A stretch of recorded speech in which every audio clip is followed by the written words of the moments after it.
ప్రలోభాలు పెట్టే దొంగ మాటలు ఇచ్చి హామీలు ఇచ్చి ప్రలోభ పెడుతున్న పార్టీల విషయమే గాని వాగ్దానాలు అమలు చేయకుండా ప్రజల్ని వంచిస్తున్న వాళ్ళ విషయంలో గాని చాలా విస్తృతమైన చర్చ ఇవాళ ఎన్నికల కమిషన్తో జరిగింది. చాలా విషయాలు వారికి రాతపూర్వకంగా కూడా మా పార్టీ నుంచి సమర్పించాము. ఇంకా అన్నిటికన్నా ముఖ్యంగా వారి దృష్టికి ఎన్నికల కమిషన్ దృష్టికి మా వినోద్ కుమార్ గారు మా పార్టీ దాదాపు 20 ఏళ్లుగా ఒక అంశంలో పోరాటం చేస్తా ఉంది. ఎన్నికల కమిషన్తో కారు గుర్తును పోలిన సింబల్స్ ఏవైతే ఉన్నాయో దాదాపు 8-9 సింబల్స్ ఉన్నాయి. ఉదాహరణకు మీకు నేను ఎగ్జాంపుల్ చెప్తాను. 2019లో పార్లమెంట్ ఎన్నికలు భువనగిరి పార్లమెంట్ సీటు మా పార్టీ 5,000 ఓట్లతో ఓడిపోయి ఆ రోజు కోమటిరెడ్డి వెంకటరెడ్డి గారు కాంగ్రెస్ పార్టీ నుంచి గెలిచారు. బూర నరసయ్య గౌడ్ గారు మా పార్టీ నుంచి పోటీ చేసి 5,000 ఓట్లతో ఓడిపోయారు. కానీ మా కారు గుర్తును పోలిన గుర్తు ఒక రోడ్ రోలర్ గుర్తు. ఒక ఇండిపెండెంట్ అభ్యర్థి పోటీ చేస్తే ఆయనకు 27,000 ఓట్లు వచ్చినాయి. ఆయన ప్రచారం కూడా చేయలేదు.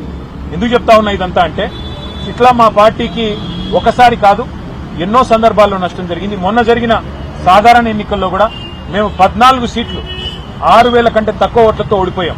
అక్కడ కూడా మరి చాలా చోట్ల ఈ chapati maker, road roller, ship ఇట్లా 8 గుర్తులు ఏవైతే మా కారు గుర్తును పోలిన గుర్తులున్నాయో వాటి వల్ల కూడా మాకు చాలా నష్టం జరిగింది. వాటిని తక్షణమే తొలగించాలని చెప్పి కూడా ఎన్నికల కమిషన్ను మేము కోరినాము. ఇంకా రెగ్యులర్ గా ఫీడ్బ్యాక్ కూడా మా వైపు నుంచి ఎప్పటికప్పుడు ఇస్తాము, రిసీవ్ చేసుకోవాలని కూడా కోరాము. ఎన్నికల కమిషన్ కూడా వివిధ రాష్ట్రాలు పర్యటించాలి, ప్రజల్ని కూడా కాన్ఫిడెన్స్ లో తీసుకోవాలి. ఎక్కడికక్కడ అవసరమైతే మరి గ్రాస్ రూట్ లెవెల్లో కూడా ఎన్జీఓలతో, ప్రజా సంఘాలతో, ఎందుకంటే ఓన్లీ పొలిటికల్ పార్టీసే కాదు ప్రజా సంఘాలతో కూడా మీరు చర్చించండి. ప్రజల వాయిస్ కూడా మీరు వినండి.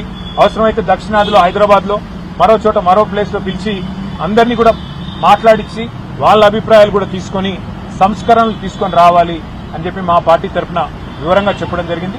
మరి వారు అన్ని కూడా సానుకూలంగా విన్నారు. మరి ఇంకో మాట కూడా వారు చెప్పారు, మీరు ఇది మొదటిసారి కాదు, మళ్లీ మళ్లీ రండి, ఏమైనా కంప్లైంట్లు ఉంటే కూడా తప్పకుండా రండి అన్నారు. మేము వారికి చెప్పాము.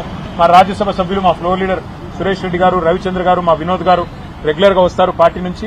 ఇష్యూస్ ఉన్నాయి, రిజాల్వ్ చేయండి, తప్పకుండా కాన్ఫిడెన్స్ బిల్డ్ చేయండి. అంటే భారతదేశంలో ఉన్న ప్రజల్లో అనుమానాలు ఏవైతున్నాయో ఓటింగ్ ప్రక్రియకు సంబంధించి, ఈవీఎంలకు సంబంధించి వీటిని నివృత్తి చేయండి, ఈవీఎంలను తొలగించండి, రివిజన్ అనేది పద్ధతిగా పారదర్శకంగా చేయండి అని చెప్పి నొక్కి చెప్పాము.